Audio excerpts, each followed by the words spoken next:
22 po ng umaga, 7:22. Ngayon ay Sabado, 7 po sa month of December. Mga kaibigan, ito po ay tinatawag na intercropping. No? May mais, may pipeya sa Bangladesh, may saging, at iba pa. No? Tapos may kalabasa. So ito po mga kaibigan ay mayroong luya. So yung luya yan mga kaibigan ay parang kahit hindi mainitan, okay lang siya, no? So ito po yung luya mga kaibigan. So tawag po dito ay intercropping.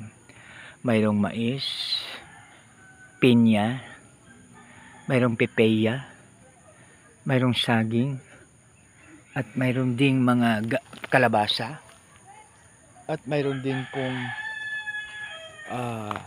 gabi. So ito po mga kaibigan. So napakaganda po.